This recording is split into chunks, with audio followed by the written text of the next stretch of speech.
E minhas amigas, eu sou o pastor Renato Braz, da IEFA, Igreja Evangélica da Família, em Lisboa, Portugal. Na ministração de hoje, nós vamos falar sobre o tema quais são as suas prioridades. Tem trabalhado muito? O que tem sido importante para você? É sobre isso que nós queremos abordar na ministração de hoje. Eu quero te pedir que você se inscreva no meu canal, que você ative o sininho, dá o seu like aí e me ajude a fazer com que essa mensagem possa alcançar outras pessoas, tá bom? Então, vamos à ministração, vamos à palavra de Deus. Abra sua Bíblia, Evangelho segundo Lucas, capítulo 10, versículos 38 a 42. Lucas, capítulo 10, versículos 38 a 42. Olha só o que está escrito. E aconteceu que, indo eles de caminho, entraram em uma aldeia.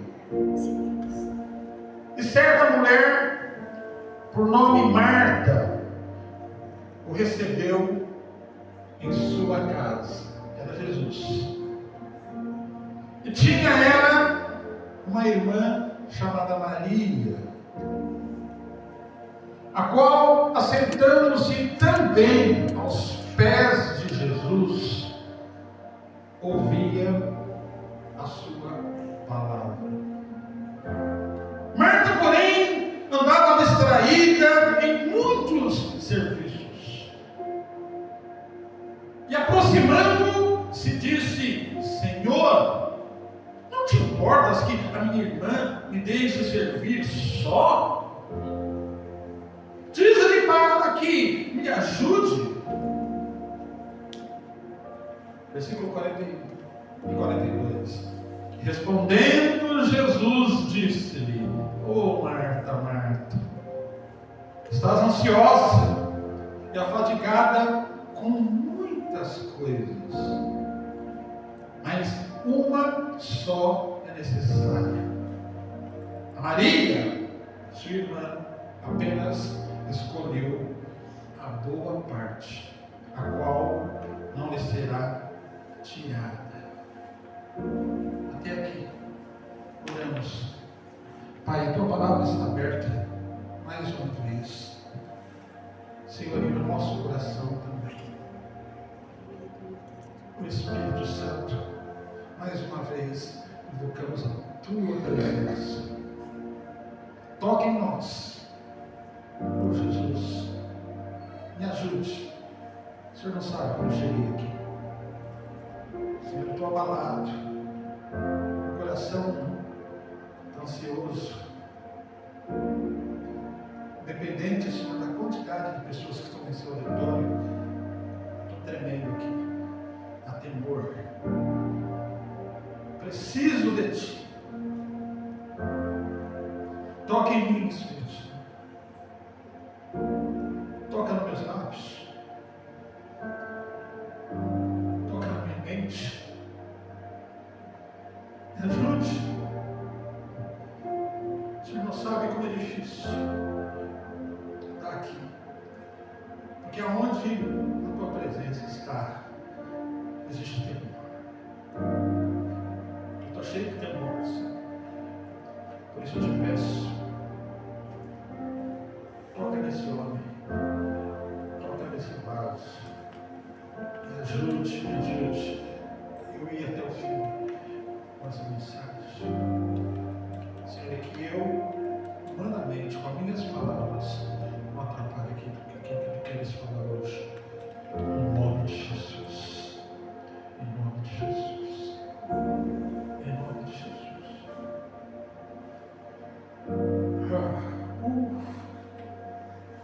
Muito bem.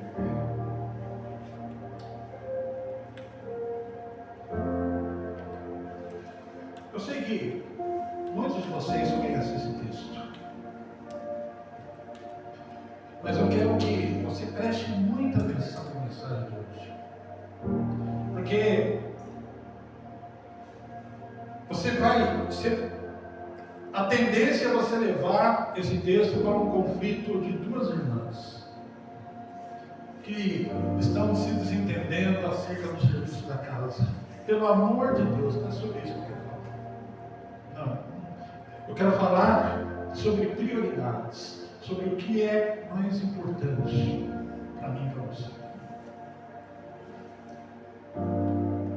Jesus está a caminho de Jerusalém. E o texto bíblico diz que ele está acompanhado dos seus discípulos, e ao chegarem a uma aldeia chamada Betânia, os moradores daquela aldeia se agitam. Muitos ali já conheciam o Mestre. Muitos ali já haviam presenciado os milagres que Jesus fazia.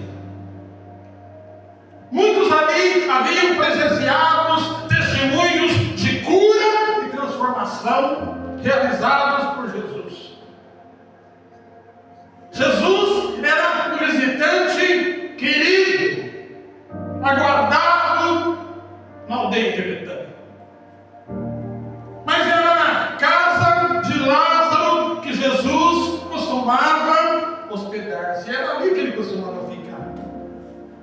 Jesus criou em Betânia uma espécie de célula, um ponto missionário, e toda a passagem dele por aquela cidade, aquela pequena cidade chamada Betânia, ele permanecia ali alguns dias. E na casa de Lázaro e suas duas irmãs, Marta e Maria, era onde ele ficava. E quando Jesus chegava, ele chegava com os seus 12 discípulos e outras pessoas que acompanhavam o ministério de Jesus, inclusive as mulheres. Portanto, era desafiador receber uma comitiva como essa. Porque quando eles chegavam, era muita gente. Lázaro era provavelmente um amigo de infância de Jesus. E ele, então, como eu afirmei, ele tinha duas irmãs, Marta e Maria. A Marta era a primogênita, a mais velha. Alguns analistas bíblicos entendem que esses três irmãos, Marta, Lázaro, o irmão do meio, e a Maria, a caçula, muito provavelmente eram órfãos de pais. Provavelmente os pais já tinham falecido, mas eram adultos e moravam sós. Portanto, naquele tempo, segundo os costumes da cultura judaica, a primogênita, a mais velha, era a primeira a receber Jesus e os seus discípulos. E portanto Marta fazia isso com muita disposição. Marta servia água, Marta servia o pão. Era costume também na cultura judaica, quando recebíamos um visitante ilustre, eles normalmente preparavam uma bacia com água para que esse visitante pudesse lavar os pés. E portanto, imagine aqui comigo, pensa aqui comigo, Jesus mais 12 discípulos, mais as mulheres e outras pessoas que o acompanhavam. Haja trabalho, não é? Mas Marta, com muita disposição, servia a todos. E eu aqui posso imaginar que ela organizou uma equipe de parentes, de vizinhos, de pessoas para assessorá-la. Eu aqui fico imaginando a Marta dando ordem, falando: olha, já serviram cada vez? Olha, ali está faltando água, ali está faltando pão, do peixe. E portanto, então, com muita disposição, a Marta servia a todos que estavam presentes. E Jesus ali na sala, à parte, ensinando a todos. Mas a Maria era diferente. Duas irmãs diferentes. A Maria, quando Jesus chegava em Betânia, seu rosto mudava, seu rosto se tornava alegre, seus gestos transmitiam amor e carinho. Maria anelava por aquela presença de Jesus. Ela não queria perder nenhuma oportunidade de aprender com os seus ensinamentos. Eu fico aqui imaginando, há uns quadros aí de alguns autores que demonstram a Maria mais ou menos assim. Imagina assim. Quanta sabedoria.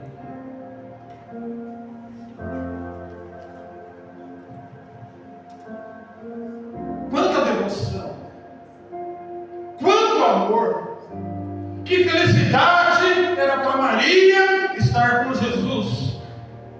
Meus queridos, Maria era uma daquelas adoradoras, daquelas pessoas que, quando se convertem a Jesus, se entregam sem medidas.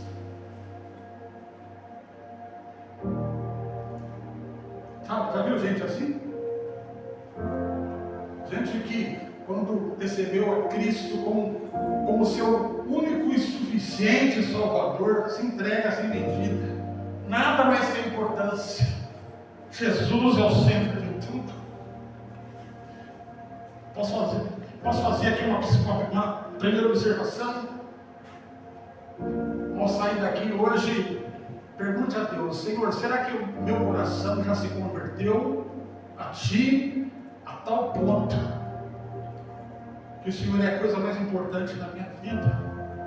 Será que você já passou por essa experiência de conversão, de se entregar profundamente, sem medida?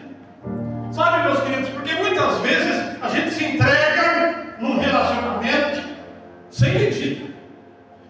Mas a pergunta é: será que eu e você estamos dispostos a se entregar a Jesus, a servir a Deus sem medidas, se entregar sem medidas?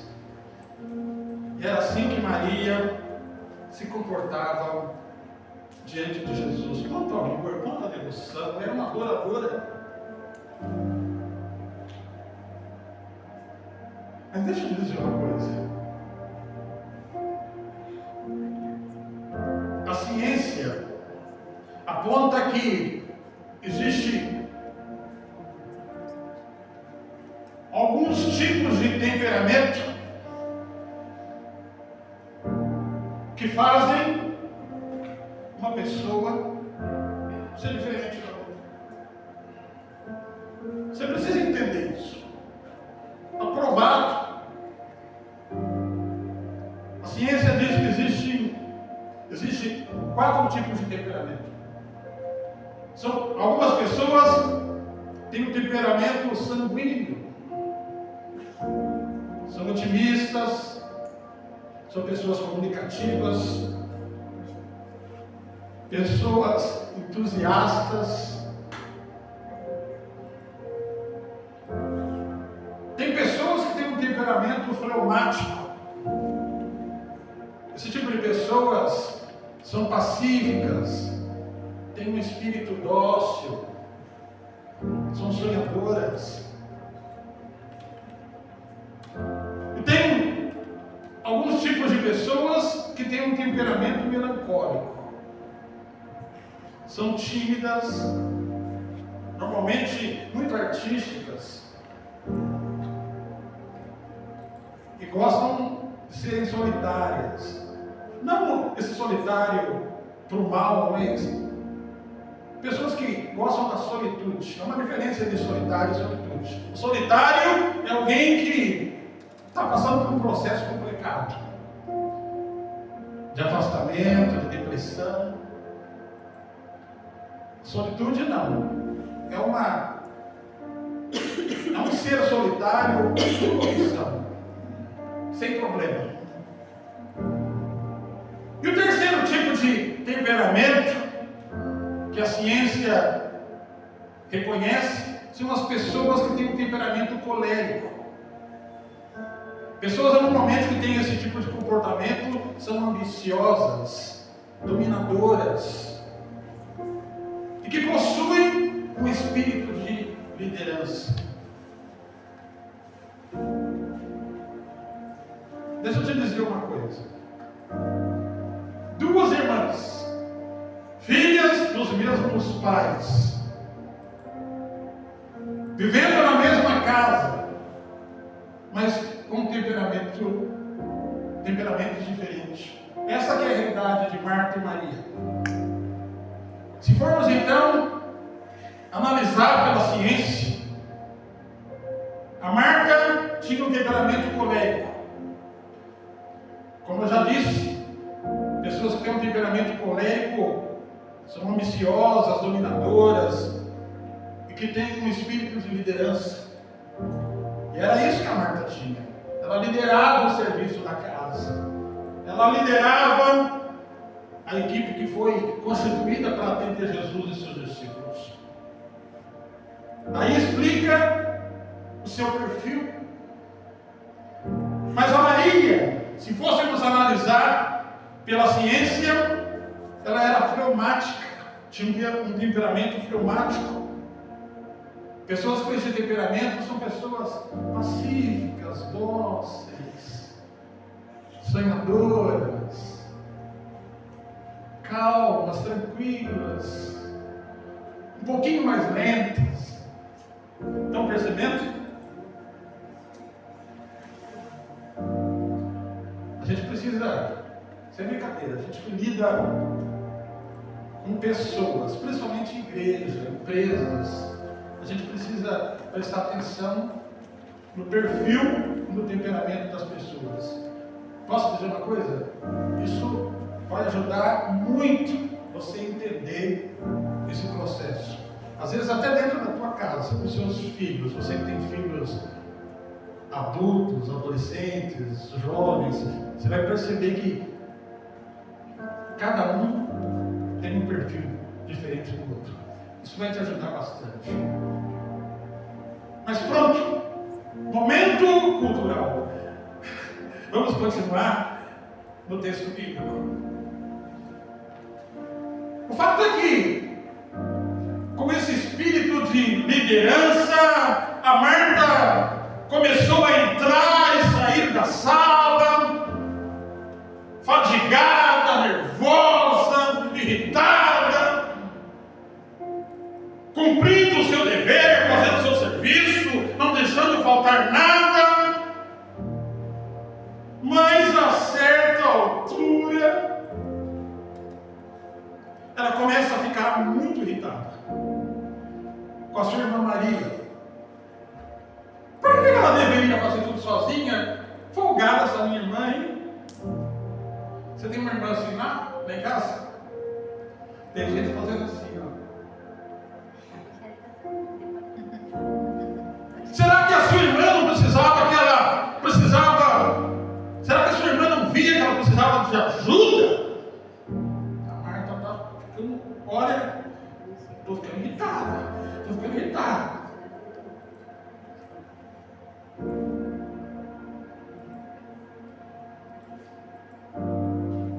Tudo bem. Só que aí, aqui que acontece um processo. Sabe o que ela faz? Versículo 40. Ela resolve protestar com Jesus. Ah, eu vou falar com Jesus. Ah, vou. Ela se aproxima de Jesus e diz o seguinte: Senhor, não te importas que a minha irmã me deixe servir só? Diga, pois, que me ajude.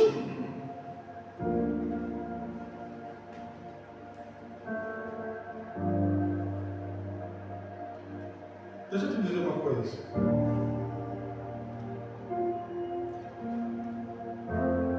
Olha só o que a Marta está fazendo. Ela está repreendendo Jesus e a irmã. Se você prestar atenção nesse texto bíblico, quando ela fala, Senhor, não me incomodas. Ou seja, será que o Senhor não tem a sensibilidade, Jesus? Será que o Senhor é uma pessoa tão insensível que não te incomodas? Que a minha irmã fica ali sentada, essa folgada, e eu fazendo todo o trabalho? E aqui então que vem a repreensão de Jesus, que está no versículo 41 e 40, quando ele responde, ô Marta, Marta, por que tanta ansiedade? Por que tanta irritação? Por que tanta fadiga?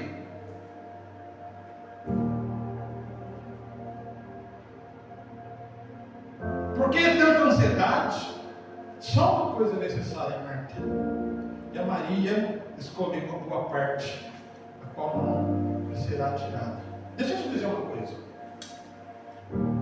Marta, há muita gente que faz uma interpretação equivocada a respeito dessa história. As pessoas tendem a considerar a Maria como a espiritual e a Marta mundana, nem tanto. A Maria é a santa, a Marta menos santa. Mas deixa eu te dizer uma coisa, não é isso que o texto bíblico quer dizer. Deixa eu te dizer uma coisa. O serviço é uma virtude elogiada em toda a Bíblia. Como é importante na comunidade cristã gente que serve os outros. Deixa eu te dizer uma coisa. Meu pai serviu mais de 60 anos na igreja. Ele não tinha dom de pregar. Ele não era uma pessoa que tinha uma oração eloquente. Mas ele era o primeiro a chegar no culto. Chegava cerca de 1 hora e meia, 2 horas antes do culto. Era aquele que acendia as luzes. Era aquele que abria as portas. Era aquele que ia à casa de banho para verificar se havia papel, se havia sabonete, se tudo estava no lugar. Sabe? É imprescindível e importante na comunidade cristã gente que tem o dom de servir os outros. Deixa eu te dizer uma coisa. Marta não foi repreendida por Jesus por estar servindo. Ela precisa que tivesse naquela casa, nesse contexto, alguém como ela. Mas ela foi repreendida por Jesus por estar irada, por interromper o Senhor que estava ensinando. E por chamar Jesus de insensível e a irmã de folgada.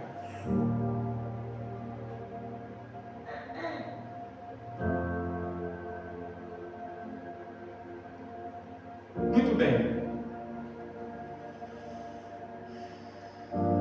Mas vamos para o final. Longe deste texto bíblico de falar do conflito entre 2 irmãs dentro da própria casa. Eu quero chegar no ponto da mensagem desta manhã, que é desafiar a mim e a você sobre sair daqui refletindo quais têm sido as prioridades da nossa vida. É sobre isso que é o ponto central desta mensagem. Quais são as nossas prioridades? O que é mais importante para nós? Posso falar uma coisa? Eu busquei esse texto bíblico para falar sobre prioridades e o que é mais importante. Mas deixa eu te dizer uma coisa.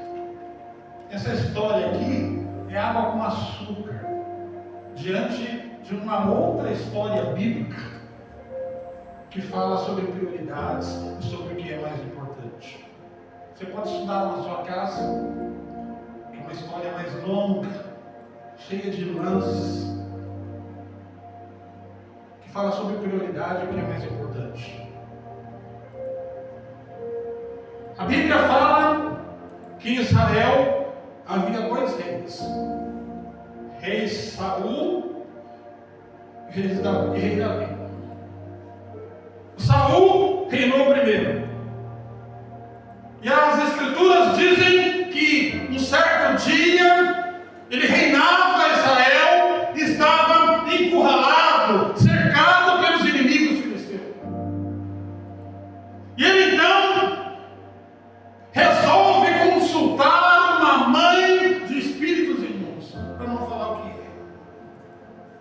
Uma vidente, uma adivinhadora. E ele sabe que ele está pecando contra Deus. E ele vai consultar aquela mulher,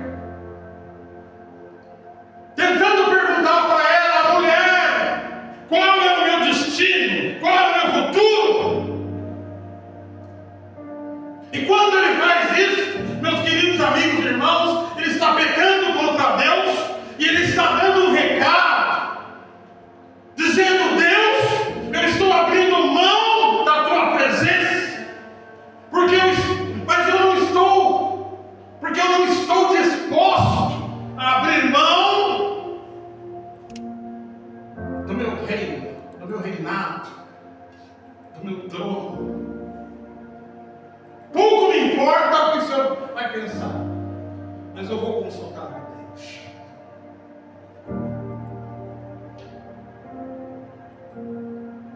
A Bíblia diz que depois que ele fez isso, Deus o rejeitou e mandou o profeta Samuel até ele. E Samuel disse para ele: Deus te rejeitou, o seu trono será tirado e será levantado um outro rei em seu lugar.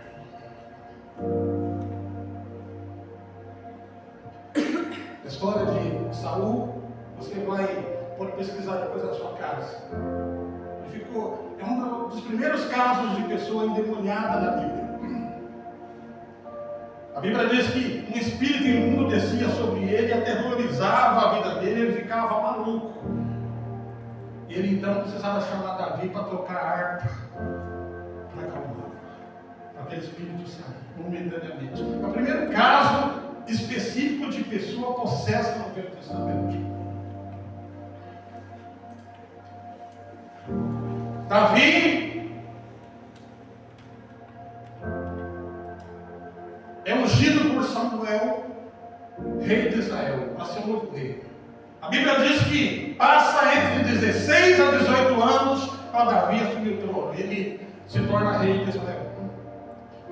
Meus queridos irmãos, durante o reinado de Davi, ele comete um pecado.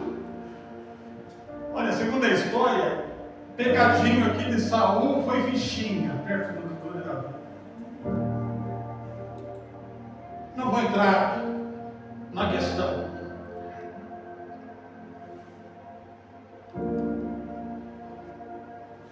E o Davi está todo bem, está tudo tranquilo, escondendo de Deus o seu pecado. Olha, ninguém viu, ninguém está sabendo. Um dia, as Escrituras dizem que o profeta Natan, usado por Deus, procura Davi e fala: Davi, Deus viu o que você fez. Você pecou.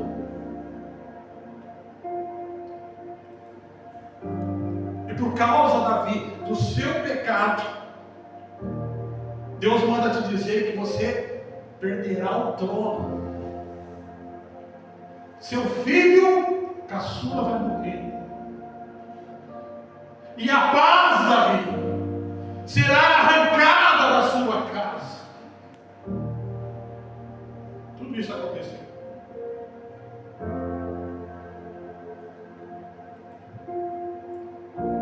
A paz nunca mais reinou na casa de Davi. Irmãos, a ponto de um dos filhos dele se levantar contra o pai para tirar o reino dele. E ele precisou então lutar, entrar em guerra com o filho e matar o próprio filho.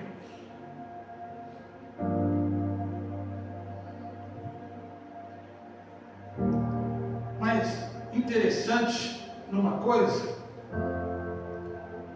que aqui faz uma grande diferença do Saul para o Davi. O pecado do Davi era até pior. E aqui fala sobre arrependimento, aqui fala sobre coração quebrantado, aqui fala sobre você reconhecer os seus erros, reconhecer o seu pecado e entrar na presença de Deus falando: Senhor, tem misericórdia da minha vida. Fala sobre arrependimento. O texto bíblico diz que ao receber a notícia de Natã, Davi entra no seu aposento, tira a coroa de rei, tira as vestes reais e ele se prostra em oração.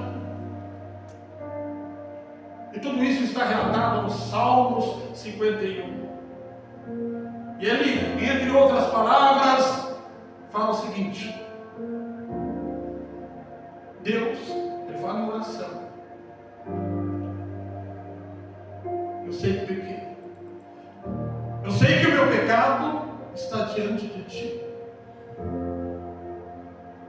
e eu te digo, Deus, essa é a oração de Davi, se for preciso, pode me punir pelo meu pecado. Deus, se for preciso, pode tirar o meu trono, o meu reinado. Em oração ele diz: Deus, se for preciso, pode levar o meu filho. Em oração ele diz: Deus, se for preciso, pode arrancar a minha paz. Contudo, Senhor, Salmos 55, 51, versículo 11, a oração de Davi é o seguinte: mas se for possível, Deus, não retire de mim o seu espírito, não se afaste de mim a tua presença. Trazendo hoje para a realidade de hoje: Deus, se for preciso, não se afaste de mim, que o teu Espírito Santo não me deixe, não saia da minha vida.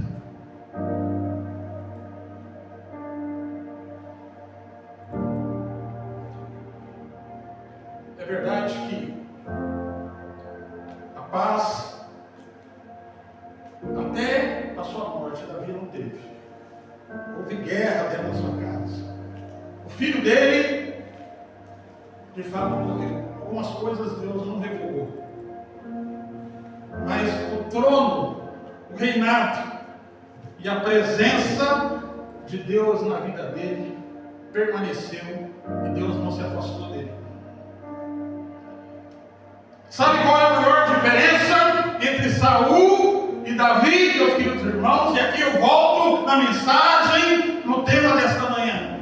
A maior diferença entre Saul e Davi era a prioridade. A maior diferença entre Saul e Davi era o que considerado o mais importante. Para Davi, Deus era a prioridade. Para Davi, Deus era aquilo que ele considerava o mais importante. Mas para Saul, não. Saul abriu mão de tudo para ficar com o trono, mesmo que fosse preciso afastar da presença de Deus. Davi, muito pelo contrário, ele abriu mão de tudo, mas para ficar com a presença de Deus. Isso que era o mais importante na vida dele. E aqui eu concluo.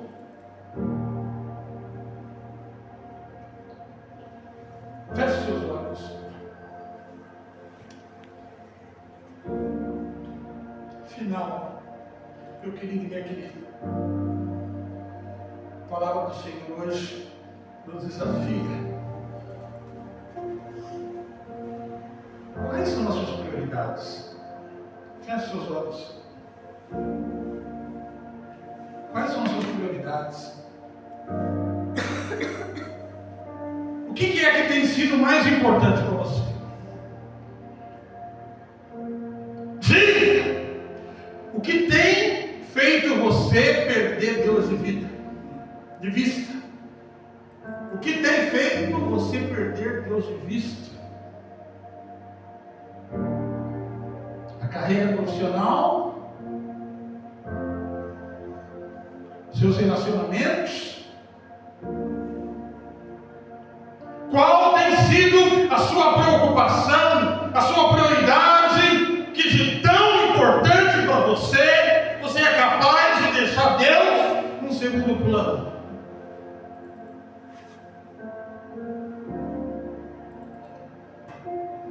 Você não precisa responder para mim. Este vai ser o assunto da nossa oração. Você vai responder para Deus. Ao sair daqui, você vai meditar em tudo isso. Em nome de Jesus. Mas quer um conselho? Quer um conselho? Se preciso for, abra mão de tudo. De tudo. De tudo. Eu não vou nem listar. De tudo. O que é mais importante para você? São pessoas? Abra mão de tudo. São filhos? Abra mão de tudo. É marido? Abra mão de tudo. É esposa? Abra mão de tudo. Tente entender, meu querido, que nós estamos em passagem nessa terra, nesse mundo. Os anos passam, a gente envelhece, a gente fica doente.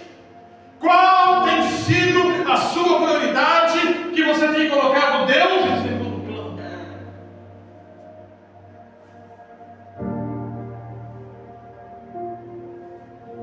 Abra mão de tudo,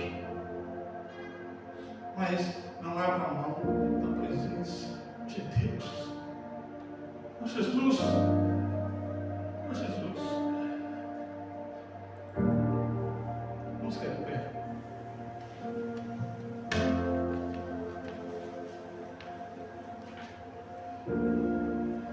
Muito obrigado, Senhor.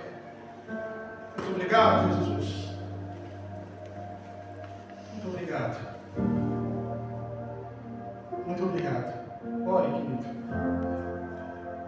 Você teve uma semana corrida. Você fez tanta coisa, trabalhou tanto. Sua saída da sua casa não foi em vão. Você não veio aqui à toa. Foi Deus que trouxe você aqui. Ele está te dando uma nova oportunidade, uma nova chance para você se reposicionar. Essa ministração é uma ministração de posicionamento, de tomada de decisão. Você tem que fazer, você tem o direito de fazer aquilo que você quiser. Com aquilo que você tem ouvido. Mas em nome de Jesus, peça misericórdia. Deus, tem misericórdia de nós. Senhor, a igreja está orando aqui neste momento. Senhor, cada um de nós temos os nossos desafios. Eu tenho o meu, certamente eles têm os deles. Oh, Senhor, os meus não são poucos. Mas eu quero sair daqui com esperança. Quero sair daqui com a cabeça levantada, olhando para frente, encarando mais uma semana. E é isso que eu peço para os irmãos. Senhor, tem gente aqui precisando de um milagre, um emprego, um trabalho. Outros precisam de uma casa, de uma moradia. Outros precisam de um milagre na sua saúde.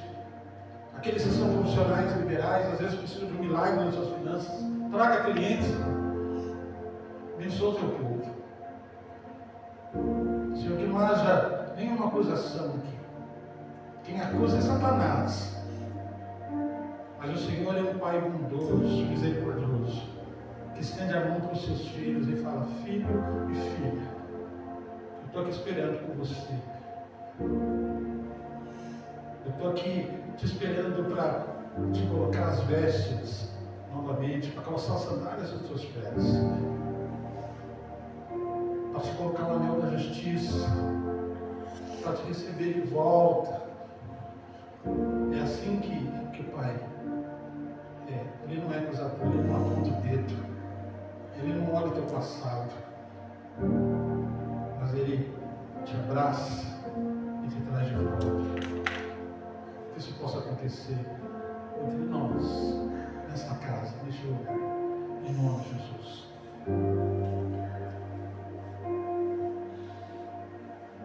Pai, muito obrigado. Muito obrigado. Nós vamos sair desse lugar daqui a pouco. Abençoa nosso almoço, nossa semana. É o que eu te peço. Abençoa o teu povo. Cada um deles, Senhor, ao sair daqui com muito amor, com muito carinho, que o Senhor vá com eles. Volte com eles para casa. No trabalho. Senhor, permita que eles possam refletir por isso.